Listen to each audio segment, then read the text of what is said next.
Hail to our King, obedient to his Father. He went to crucifixion like a gentle lamb. The Lord be with you. And with your spirit. A reading from the Holy Gospel according to John. Glory to you, O Lord. Reclining at the table with his disciples, Jesus was deeply troubled and testified, "Amen, amen, I say to you, one of you will betray me." The disciples looked at one another at a loss as to whom he meant. One of his disciples, the one whom Jesus loved, was reclining at Jesus' side. So Simon Peter nodded to him to find out whom he meant. He leaned back against Jesus' chest and said to him, "Master, who is it?" And Jesus answered, "It is the one to whom I hand the morsel after I have dipped it." So he dipped the morsel and took it and handed it to Judas, son of Simon the Iscariot. After Judas took the morsel, Satan entered him. So Jesus said to him, "What you are going to do, do quickly." Now none of those reclining at table realized why he said this to him. Some thought that since Judas kept the money bag, Jesus had told him, "Buy what we need for the feast," or to give something to the poor. So Judas took the morsel and left at once, and it was night. When he had left, Jesus said, "Now is the Son of Man glorified, and God is glorified in him. If God is glorified in him, God will also glorify him in himself, and he will glorify him at once. My children, I will be with you only a little while longer.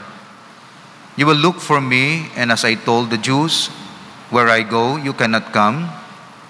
So now I say it to you."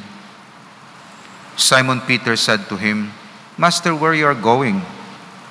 And Jesus answered him, "Where I am going, you cannot follow me now, though you will follow me later."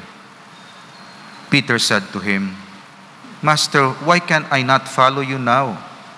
I will lay down my life for you." And Jesus answered, "Will you lay down your life for me? Amen, amen, I say to you, the cock will not crow before you deny me 3 times.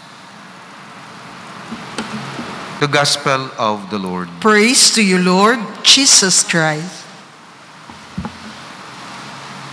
Today we skip Spirago. We turn psychological in a sense in our reflection about the way we respond to being hurt by other people. As Jesus was hurt also by his disciples, and how did they respond to this hurt? Kung kaisa kon magsakit ang buot tao, sakiton aton buot, sa nagakalain-lain nga pamaagi, nag-defensive kita dayon. Siyempre, nagkaka-hurt ka. Pero may explanation ang mga psychologists sini. So, maka-learn man kita sini. Okay. Tips how to stop feeling hurt. Kay i-hurt ka gid. Most especially, ma-hurt ka kay naghimo ka sala o ma-hurt ka kay naghimo ka maayo. Whatever. Number 1 nga tip is stop giving them permission to hurt you.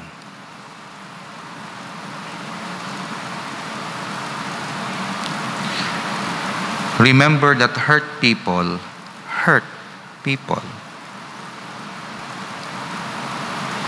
Therefore, their dysfunction is theirs. And actually, it has nothing to do with you, with us. Amuning hambal sa mga psychologists. So, though, nagapang-hurt ang tao, tungod hurting sila sa sulod.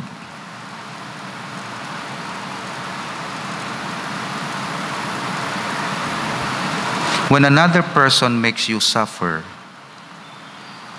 it is because he suffers deeply within himself. And his suffering is spilling over. So, usually kung mag-hurt daw kita dayon, o ikaw ang gapang-hurt, daw sila dayon. Pero sa pagkamatuod, ikaw ang na-hurt sa sulod, nag-aawas lang imo hurt. So it does not speak about the person you hurt, but speak about you, the one hurting. That's why kung ikaw gina-hurt, intindihon mo siya. Kung ikaw nagapang-hurt, intindihon mo self mo nga, something may na-hurt sa imo, may na-trigger sa imo. So therefore, this person does not need punishment. He needs help. That's the message he is sending.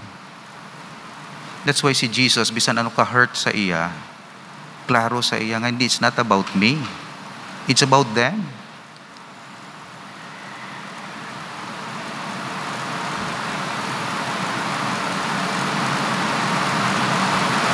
So, bisan ano pang atake sa iya, bisan ano pang pasipala sa iya, kalma ya si Jesus. May pain siya.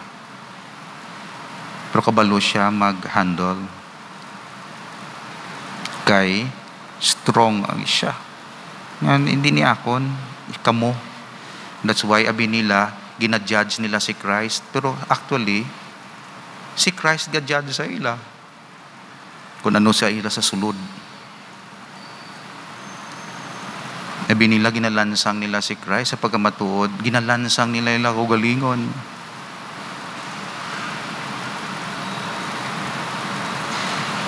So stop giving them permission to hurt you.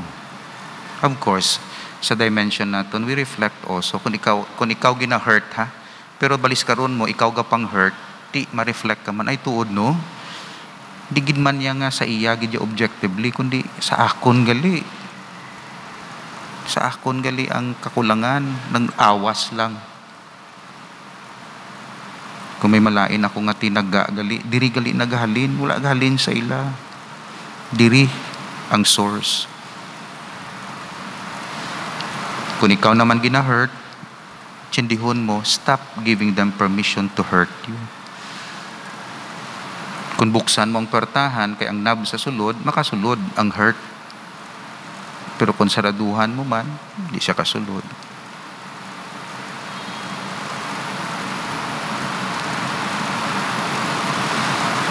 Sunod, hambal nila diri, be conscious of our boundaries, conscious boundary setting. Kaya ang mga boundaries are based on our own personal experiences, our personal values, and personal preferences. So, ma-criticize gid ang tao, mahambal gid ang tao, parte sa imo, kontra sa imo.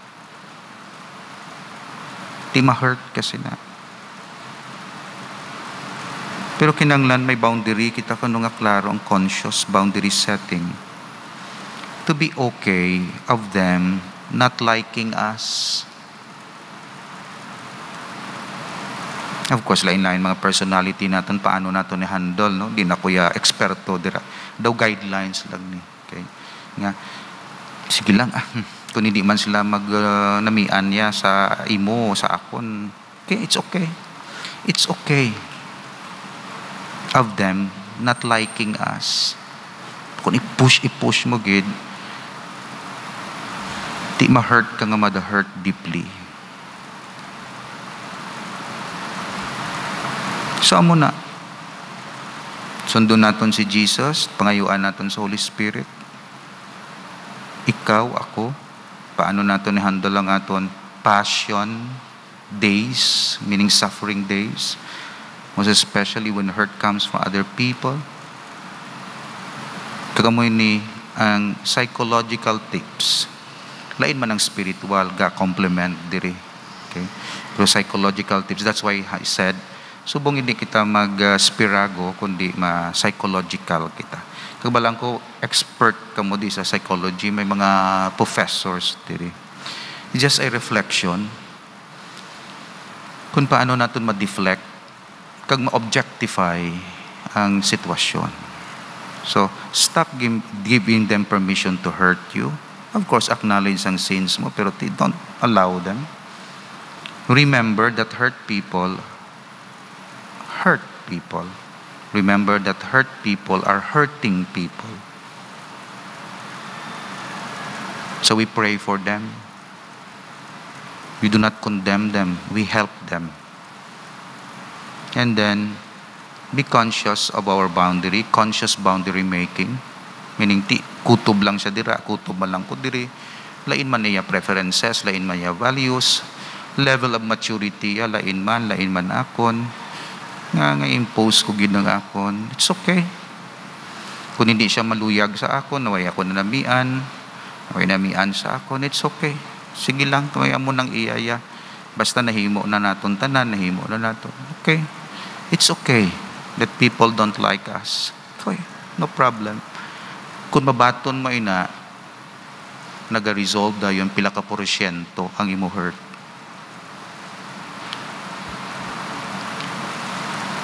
Amo na si Jesus, I think, luwas nga, may virtue siya, God siya. I think, nga objectify siya. Kagang iya focus, hindi nga iya hurt, kundi ang naga-hurt nga tao. Gina-bless siya. Kay gusto niya salbaron. Even Judas, last moment, salbaron niya gin si Judas. Kay balaan niya, hurting people cry for help. They need a Savior. Amen. Father, in your plan of salvation, your Son Jesus Christ accepted the cross and freed us from the power of the enemy. May we come to share the glory of his resurrection. You who reign forever and ever. Amen.